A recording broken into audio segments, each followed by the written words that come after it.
Y'all, look who it is. It is Nana Ekua Brew-Hammond, right? Did I get that right? Yes. Get the whole name right. Nana Ekua Brew-Hammond. Yes. All right, y'all.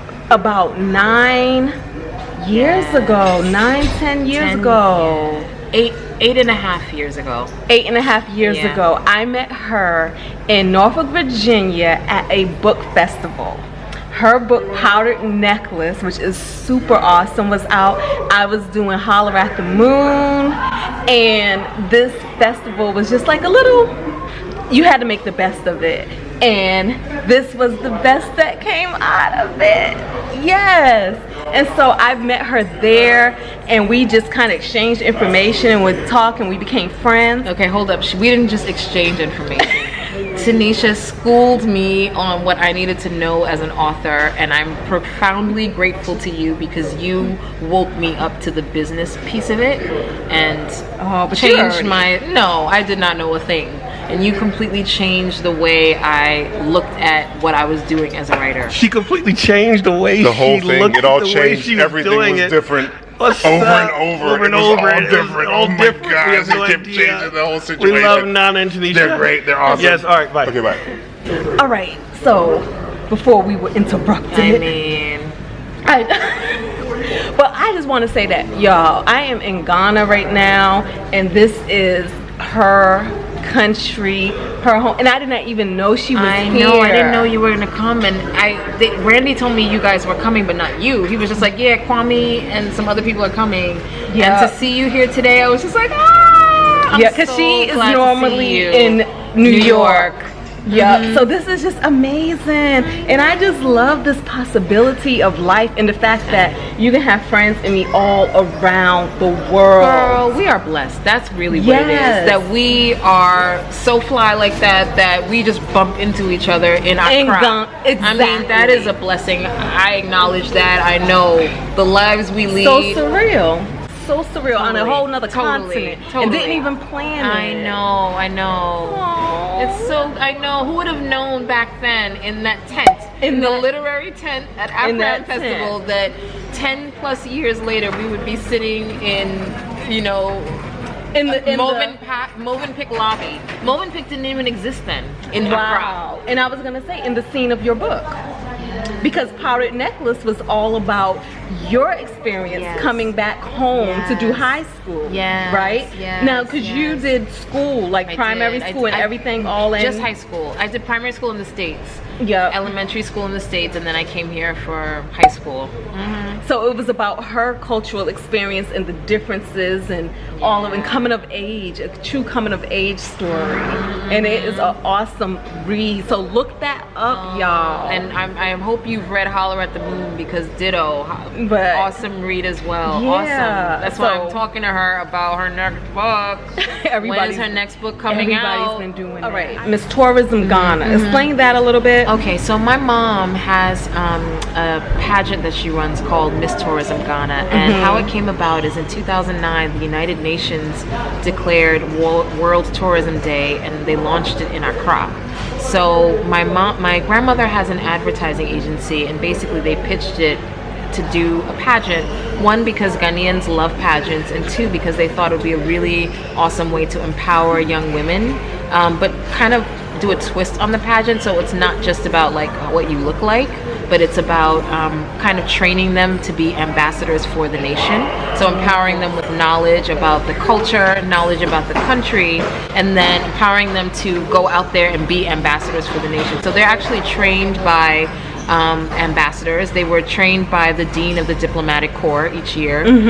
They're trained by cultural experts who work at the National Theater. They teach them like the dances that are native to each of the different regions. By the time they finish the process, it's incredible because they know so many details that the average Ghanaian does not even know about, like, you know, why do certain people in certain regions name their children the way they do? Why are even certain regions named what they're named? So it's really incredible. And it's 10 regions. There are 10 regions in Ghana right now, so there are 10 girls that are chosen as like the contestants, the semifinals. They go through, they go across the country and do an audition process, and they narrow it down to 20 girls, and then the 20 girls are then narrowed down to 10. So then the 10 girls then go into like a boot camp training, which you're coming to tonight. And they're basically, it's kind of like America's Next Top Model House. Like, they're trained.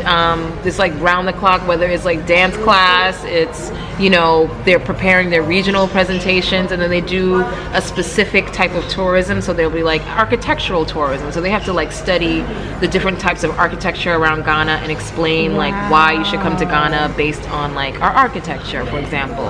So then, it's really, really amazing. And they learn so much, and they come away with so much pride. And whoever wins the competition then becomes a youth ambassador for the nation around the world. I'm so excited. And my biggest hope, especially in doing this series of videos in Ghana, is that you all can see why you should come and visit Ghana. We'll see like some of the things that they're learning, the presentations they're putting on, the dances. It's incredible. Wow, that is exciting. And look, we know the movers and shakers here, y'all. Oh my gosh. So exciting. And you're speaking to the #1 mover and shaker. Oh my goodness. Seriously, like you having your game so tight and not being selfish about it, but being generous enough to like challenge me, ask me questions, really set me on a different path. I really wasn't like just talking to say like you really changed the way that I approach like my writing career. And so it doesn't surprise me that you are just doing your thing, so blessed, hopping around the world, traveling, doing your thing. But it's like, but you have a real writing career. No, I mean, it's don't say real. Because you are, I'm just saying, you are so disciplined. You are, and I mean that you have made your career, like your livelihood, writing, freelancing, articles, the books and all of that stuff. Wow. To God be the glory. Well, okay, y'all. So we're gonna see y'all tonight, where we're gonna introduce you to the whole Miss Tourism Ghana pageant, contestants, program. I don't know if I'm saying any of that right. Yes, you are. You are. Yes. So that's going to be super interesting. So see you tonight. So can you tell me your name and the region you represent? Hi, my name is Mot and I represent the central region of Ghana. I'm Princess Jimfi, representing both Ahafo region of Ghana. Hello, I'm Denishia. I'm representing the Greater Accra region. Hi, I'm Rosemary Balami, representing the Western region. Hello, I'm Eunice and I'm representing the Upper West region. Hi, I'm Diana Bongrit, representing the Eastern region. Thank you. I go by the name Eunice from Manso, and I'm representing the Northern region. Wow. Hello, I'm Bridget representing the Central region. Hello, and I'm representing the beautiful Volta region.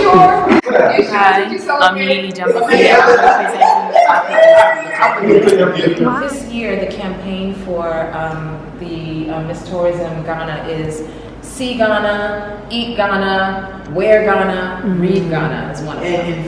And feel Ghana. Okay? So in Reading Ghana, they're reading 4 authors. A gentleman named Frederick Nee Ofebrus, a woman named Joanna Yevu, Kofi Akpabli, and myself. And they're doing a presentation. Their presentations are going to be through the lens of, how does this what does this tell you about Ghana, Ghanaian culture? What does this add to the conversation, etc. So what they want to do is share their presentations for you, and then if you guys could share your input on what they could do to do better. And then also, I let them know that so Kwame, as I mentioned, has written 28 books. In 2015, he won the highest honor in children's literature in the land. Wow. It's called the Newbery. And he's an incredible writer, incredible poet, incredible author. He's super talented. Tinesha is an amazing author as well, and Randy is as well, and is also an educator. Kwame, I should mention, also does a program called Book in a Day, where they go into schools around the world really, and help young people write a book in a day. So he is incredibly, how can I put it? His skill set is incredibly diverse, and he often is called to give speeches, give talks, give lectures, etc. So he's somebody that, you know, can give you guys pointers on just how to present yourself confidently, etc. So I'm gonna say no more and let you guys do your thing, but first they just want to present the books that they're reading. You're welcome to the Miss Stories in Ghana 2018 camp, and I am Rosemary Balami. And I am Denishia. And the book we are reading is Tales from the Port, which is authored by Frederick Nee of Bruce. The book has a Ghanaian setting, and it has a lot of stories, a collection of short stories. The interview, where it also captures a Ghanaian setting of the hustle and bustle on the Ghanaian streets, like from weekdays to weekends. We have Ghanaians walking on the streets, everyone is in a hurry, cars making noise, people selling and screaming. And so there's this young man going for an interview, and he got hit behind the back by two young men, and they all ran away. So he was really surprised why he got hit. But then it also relates to us, you know, Ghana, sometimes we all go, we hit each other. We call something kuningu in this country, like we hit each other, we don't even have to say sorry, because we are all in a hurry, you know. So it happens like that. Good evening. I would like to ask, have you ever had a broken heart before? This book, Ashoko Jewelry, A Beautiful Tale of Love, speaks about that. Yeah, so we further break it down into themes. The themes of the story. We have the family life, relationships with friends, heartbreaks, comebacks, and also explores another theme of how an ideal woman is supposed to be, how Ghanaians see an ideal woman to be. You know, where she has to go to her boyfriend's hostel to cook instead of the normal go out, have dinner, have lunch. She was that kind of person. She helped a lot of people. Sometimes during vacation, she would help her friends pack their stuff, all those petty things. How Ghanaians see an ideal woman to be. She must be the prayerful kind. She must be the kind that doesn't want to go to restaurants all the time. she must be the kind that is comfortable with meeting your friends and your family. Good evening. My name is Elua, representing the Volta region. And I am Dzamesi, representing the Accra East region. Okay, this evening, our book we are going to discuss is centered on, the title is Hamatan, authored by Kofi Akpabio.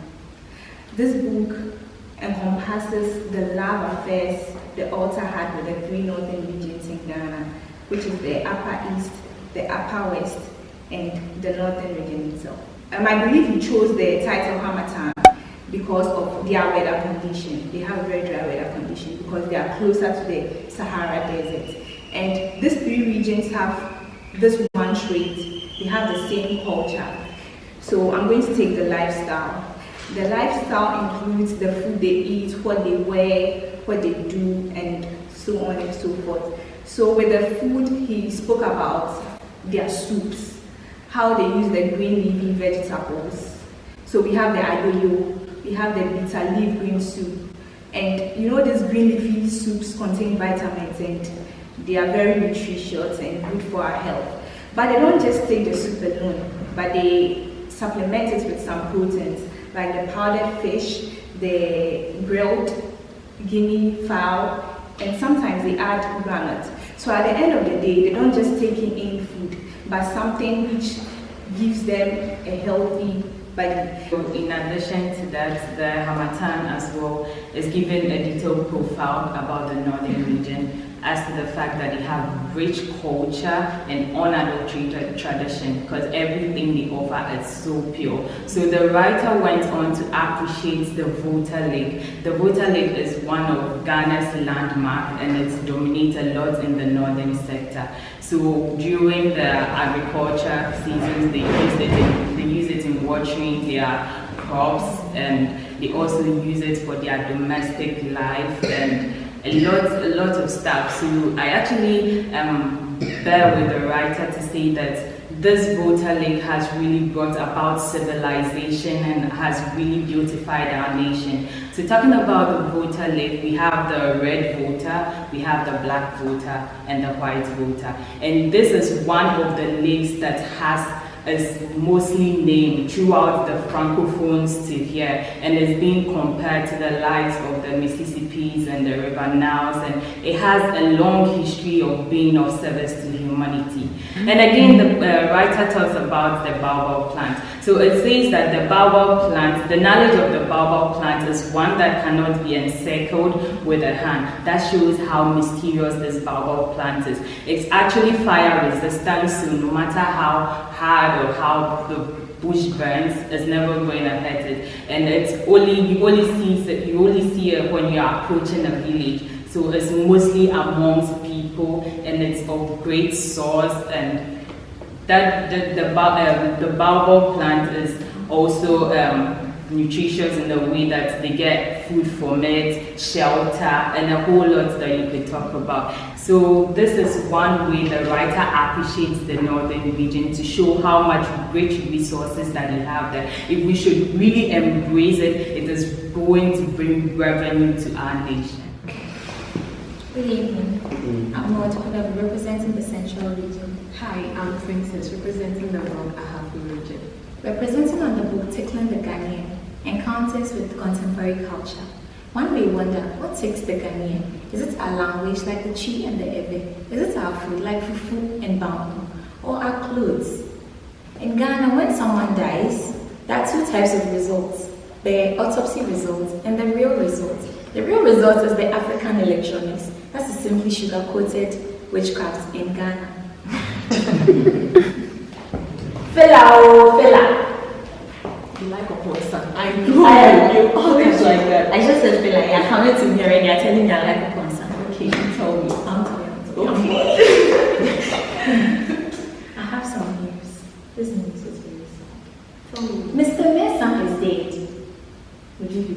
Which Mr. Mensah? The tall, handsome, young, and vibrant man that walks around every morning with his newspaper. He's dead. So suddenly. Suddenly. I don't know how. This is spiritual. No, it's spiritual. She's a suspect, that old woman. When you're passing by, she's always looking at you with the kind of her eyes. Yeah. She's a suspect. About funerals, Ghanaians can block roads just to have funeral ceremonies, and also set up tables just to receive gifts of any kind. And also in Ghana, your coffin is carved according to your profession. So if you are a fisherman, it's carved as a fish. If you are a farmer, it's carved as a chick. If you are a musician, it's carved as a mic. And also, there are some peculiar people that come to the funeral uninvited. They are the funeral contractors or professional mourners. They are not in any way related to the deceased. They just come and wail just to make a show at the gathering. We have the party day people, locally known as Oblitiagbo. Whether you've invited them or not, they'll be present. Once there's food, music, and dancing, they are always there.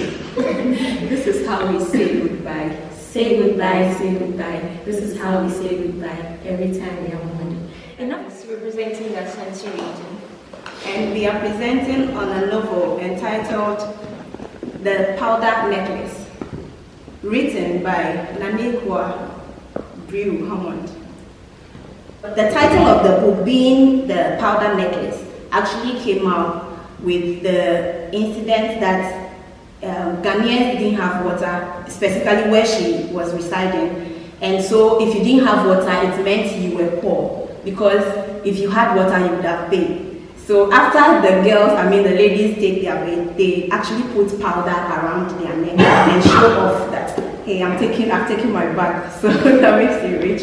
And that's the story, and my teammate here will continue. Thank you. Okay, so the good powder necklace is about a girl, Laila, who was caught between life in Ghana, the United States, and London. Met a guy called Gamel. She had her first kiss with Gamel. She had her first smoke with Gamel.